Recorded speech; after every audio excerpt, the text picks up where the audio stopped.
తెలుగు భాషాభిమానులకు స్వాగతం. నేను మీ భాస్కరాచార్య చింతాడ. ఈరోజు సరదాగా నేర్చుకుందాం ఛానల్లో శతక పద్యాలు శీర్షికన వేమన శతక పద్యాలు నేర్చుకుందాం. పిల్లలకు నేర్చుకోవడానికి వీలుగా పద్యాన్ని పదాలుగా చిన్న చిన్న పదాలుగా ముందుగా చెప్పి పిల్లలు చెప్పడానికి తగిన సమయాన్ని ఇచ్చి పద్యాన్ని పూర్తి చేస్తాను. పిల్లలు నాతో పాటు చెప్తూ పద్యాన్ని నేర్చుకుంటారని ఆశిస్తున్నాను. పెద్దలు దగ్గరుండి పిల్లలకు పద్యాల్ని నేర్పించగలరు. విషయంలోకి వెళ్ళే ముందు నా ఛానల్ని ఎవరైతే ఇంతవరకు సబ్స్క్రైబ్ చేసుకోలేదో సబ్స్క్రైబ్ చేసుకుంటారని, అలాగే సబ్స్క్రైబ్ చేసుకున్న వాళ్ళు ఒక లైక్ చేసి షేర్ చేస్తారని, బెల్ సింబల్ని యాక్టివేట్ చేసుకుంటారని ఆశిస్తున్నాను. ఇప్పుడు విషయంలోకి వెళ్తే వేమన పద్యాల్లో ఒక పద్యాన్ని నేర్పిస్తాను. పిల్లలకి నేర్పించండి. ఆత్మశుద్ధి లేని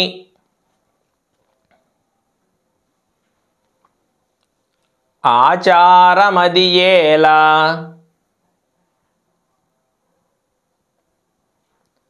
భాండశుద్ధి లేని పాకమేలా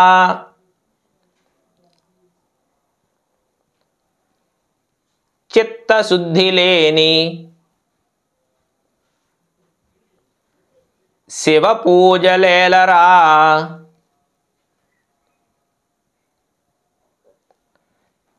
విశ్వదాభిరామ వినురవేమా. ఈ పద్యాన్ని పూర్తిగా చదివి దాని భావాన్ని తెలుసుకుందాం. ఆత్మశుద్ధి లేని ఆచారమదియేలా బాండశుద్ధి లేని పాకమేలా చిత్తశుద్ధి లేని శివ పూజలేలరా విశ్వదాభిరామ వినురవేమా. ఇందులో వేమన ఏం చెప్తున్నాడంటే విశ్వద అభిరామ వినురవేమ అనేది ప్రతి పద్యంలో వచ్చిన మౌటం కదా.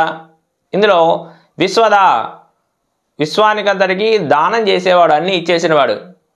అభిరామ అందమైన వాడా ఓ వేమన విను అంటూ ప్రతి పద్యంలో మకుటంగా చెప్తూ ఆత్మశుద్ధి లేని ఆచారమదియేలా, ఆచారాలు పాటిస్తూ ఉన్నవాడు మనస్సును ముందు నిర్మలంగా ఉంచుకోవాలి. మనస్సు నిర్మలంగా లేని ఆచారాలు అవి పనికిమాలిన ఆచారాలుగా చెప్తాం. అలాగే భాండశుద్ధి లేని పాకమేలా, పాకము అంటే వంట, భాండము అంటే పాత్ర. పాత్ర శుద్ధిగా లేని వంట మనం ఎంత బాగా చేసినా అది అపరిశుభ్రమైన వంటగానే మనం పరిగణిస్తాం.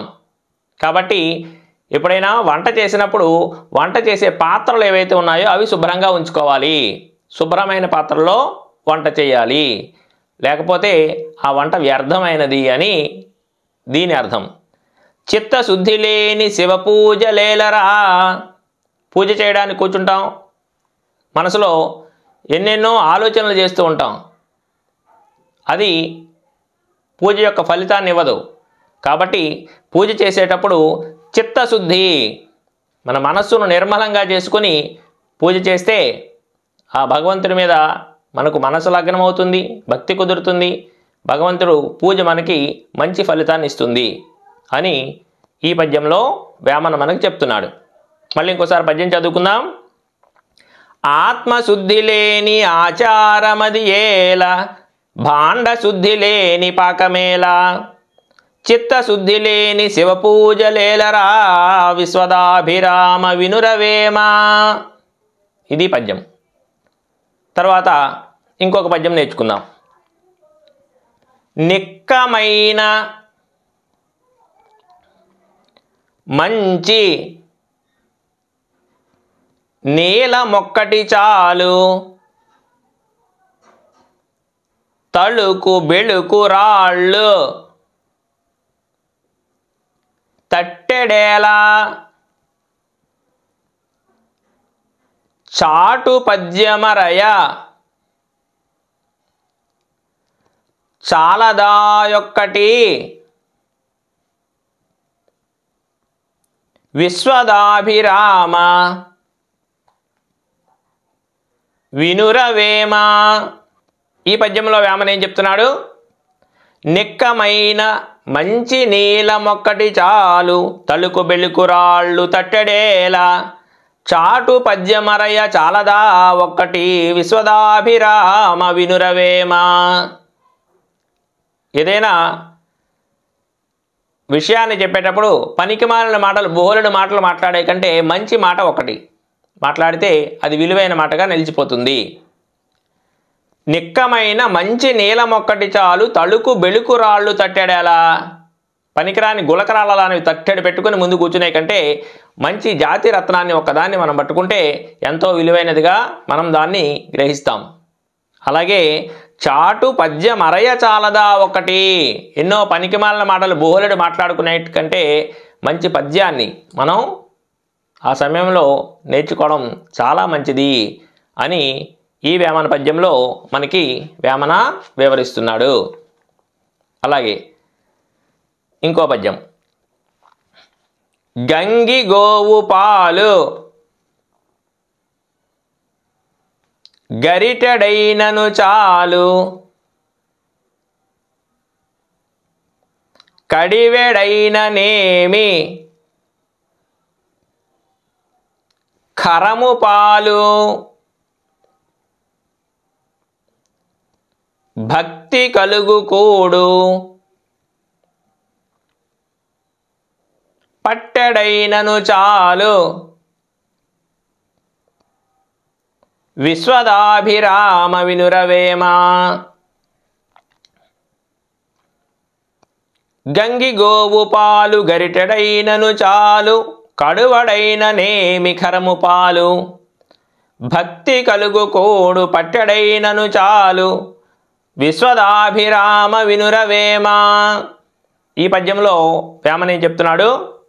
గంగి గోవు పాలు స్వచ్ఛమైన ఆవు పాలు గరిటెడు పాలు తాగితే దానివలన ఎంతో మంచి ఫలితం దక్కుతుంది. కడివెడైననేమి ఖరము పాలు. ఖరము అంటే గాడిద. గాడిద పాలు కడవంటే పెద్ద కుండ నిండా పాలు తాగిన గంగి గోవు పాల యొక్క స్వచ్ఛత శ్రేష్టత గాడిద పాలకు ఉండవు. అలాగే మనం ఎవరికైనా పట్టెడు అన్నం పెట్టినప్పుడు భక్తితో మనస్ఫూర్తిగా వాడికి అన్నం పెడితే భక్తి కలుగు కూడు పట్టెడైనను చాలు. భక్తితో పెట్టిన భోజనం కొంచెం భోజనం పెట్టినా మనకు ఎంతో పుణ్యం లభిస్తుంది అని ఈ పద్యం యొక్క భావం. అలాగే ఇంకొక పద్యం చదువుకుందాం. మిరెపు గింజ చూడ మీద నల్లగనుండు కొరికి చూడలోన చురుకుమనును సజ్జనులగువారి సారమిట్లుండురా విశ్వదాభిరామ వినురవేమ. పద్యాన్ని పూర్తిగా చదువుకుంటే మిరెపు గింజ చూడ మీద నల్లగ నుండు కొరికి చూడలోన చురుకుమనును సజ్జనులగు వారి సారమిట్లుండురా విశ్వదాభిరామ వినురవేమ. ఇందులో ఏం చెప్తున్నాడు? మిరపు గింజ అంటే మిరియపు గింజ. మిరియాలు తెలుసు కదా మనకి, నల్లగా చిన్న చిన్న బాల్స్లా చిన్న ఉంటాయి. అది చూడడానికి ఎలాగా ఉంటుంది? నల్లగా ఉంటుంది.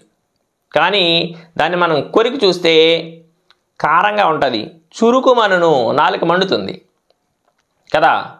అలాగే సజ్జనులు చూడడానికి పైకి అందంగా లేకపోయినా వారి మనసులో మాత్రం ఎన్నో మంచి సద్గుణాలు ఉంటాయి. మిరియపు గింజ అనేది ఆరోగ్యానికి ఎంతో మంచిది. మన శరీర ఆరోగ్యాన్ని కాపాడుతుంది. అలాగే మంచివాడు వాడి యొక్క స్నేహము మన యొక్క బుద్ధిని వికసింపజేస్తుంది అని ఈ పద్యం యొక్క భావం. అలాగే ఇలాంటి మరికొన్ని పద్యాలు కావాలనుకుంటే వచ్చే వీడియోలో మళ్ళీ నేర్చుకుందాం. శుభం.